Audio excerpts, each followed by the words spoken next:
Welcome back, Bills, to Old Format Yu-Gi-Oh's Hat Format 2v2 Tournament. Right now we are in Round 2, Set 2, Match 1. And down here in the bottom we have J Roche 33, aka Roche, who is on Madolche and representing Team, I guess I shouldn't call it Team, but Envoys of the Gulag. That team name was picked by his teammate Rick, not him. Versus Joshua 333, aka Josh, who is on Fat or Fire Fist Artifact Trap Tricks. And he is from Team Firstman. Right now, Team Firstman's 0-1.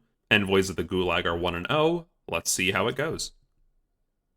Definitely everyone thought that Team Firstman up here is the unfavored one, mainly because Josh's teammate Nico is playing Mecha Phantom Beasts, and they're kind of the joke of the format. But hey, you never know what can happen. We're just going to open up an okay hand. Double Chateau, Double D Crow, Hootcake, and Mageline. Not bad, but not amazing. Mageline's going to search Muful, activate Chateau, and no back row, which kind of sucks for him. Josh opens up with a Duality. I'm just going to let it resolve, then I'll go over his hand. He's going to end up having Thunder King, a Mind Control, second Duality, Ice Hand, Tanky, and Trap Hole. Not bad. Tanky's going to search Bear. Yeah, easy Bear opportunity here if he goes for it. Nope, just summons the Ryo, which is interesting. I think I'm a bigger fan of just going Bear, Pop, Attack, get another Tanky, but that's just me, because now next turn, Bear, if it gets a Tanky, can't be used because of Thunder King. Either way, he sets Bottomless, sets Duality, and passes back to Roche. Roche is going to summon Muful, get a Hootcake, which gets Bottomless. Josh is a little new to the format, as well as Nico, his teammate. He is asking for like tips about Madolches, and basically everyone told him, stop Angeli or stop Hootcake, just one of them. If they get to the big XYZ, you're kind of done for. Which is very true, I feel. So Mageline's going to trade with Thunder King. Part of the reason why I didn't like the play, I just summoned Thunder King because it just dies, basically. Maybe he forgot about the field spell, but I'm not sure. Muful gets in, and Josh draws a Sanctum, which is huge. Bear comes in, does some damage, and searches a Tenki. Going to set Sanctum and not use the Tenki yet. I actually questioned him about this to be like, hey, you know you could use Tenki the turn you set it, right? And he said yes, but he just chose not to at the time. So maybe just wanted a bit more time to decide, should I go Wolf Bark? Should I go another Bear? Because he doesn't really play much. I think it's 2 Bear, 1 Wolf Bark. Either way, Roche is going to draw, summon a Mageline effect. Ooh, Roche is going to chain that Max C, pretty strong. But Josh does get the Moral Tech. Pop that Mageline, goes back to hand. Muful is going to basically attack and then chain Lance, kill Bear. Yeah, Roche is on the not on the ropes, but he doesn't really have any trap cards. So as long as Josh can keep answering his summons, it doesn't really matter what happens. Ooh, he's going to add a warning. That's a perfect answer. Nightmare goes back, Ice Hand goes back. Reveals warning. Second Tenki for Bear. Bear pop and get in for damage. I don't know if he plays the third Tenki. I think we'll find out. He does. Okay. Moral Tech gets in for damage. Roche is going to draw a ticket, which is nice for searching, but not too helpful right now. Because Roche is dead right here. Just didn't draw any trap cards. Set Chateau does nothing, and we're going to move on to game 2. Roche is going to go first. He's going to open Lance, Card D, MST, Ticket, Trapstone, and Instant Fusion. The hand's fine, but it's not really amazing.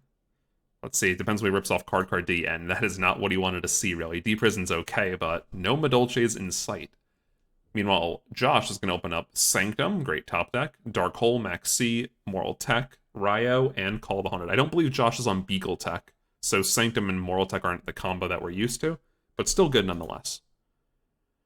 We're going to see T-King come down with a set 3, and he's going to elect not to attack, which I think is fine. Roche is going to set D-Prison, set Fiendish Chain, and we're in a back row war. Josh would double Max C. Roche is going to set a Memory of an Adversary and Tenki into Bear. Oh, I remember this now. Josh activates Tenki with Thunder King on board, and then realizes that can't happen, so he takes it back. Or not takes it back, he returns the Bear. Josh doesn't like take these backseats. He just likes to play the game how it was. He does draw the sideboarded Majesty's Fiend, which is really cool. I remember his thought process being if he could stick this on board, the game's probably over, and I believe he's right, honestly. We'll see if that works. He does set the Max C here just because he sees how the game is going. I talked to him about this, and he's like, if I can get this Majesty's Fiend out, the game's over. So that was his goal. I remember people in the call were clowning on him for doing this, but I think it's fine. Hootcake comes down. We're going to see a Sanctum. Roche Trapstones first. We're going to see a Max C on before Hootcake activates, which I think is fine. It's not ideal because you don't go even. However, you do stop a play from happening, which, looking at Josh's field, That's pretty good, honestly, if you could just stop something from happening. Lance on the Thunder King, Hoot Cake kills it. Activate Ticket. Firehand gets drawn. Attacks into D Prison. Call of the Haunted gets MST'd. And now Hoot Cake will actually activate. Messenger Lotto gets Chateau. Activates. Angeli Effect. Roche is popping off right now. Levier. Go for... Oh, there you go. Crow on the... Did he use double crow right there? No, just a single crow. Okay, on the Thunder King.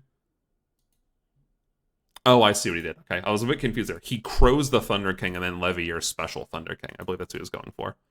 Then Instant Fusion, go for Dweller. Kill the Max C. This is when we all laughed at Josh, but we didn't see his thought process.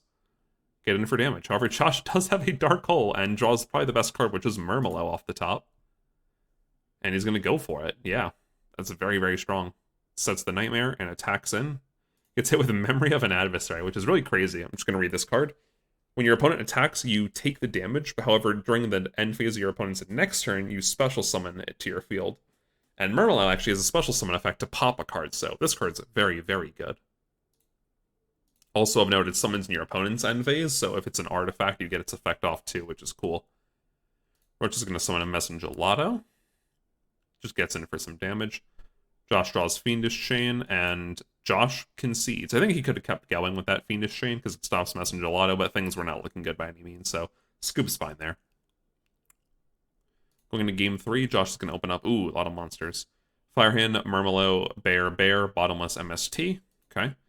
Sadly, he's going to Murmelo get Nightmare. It kind of shows that he has a Bottomless, sadly.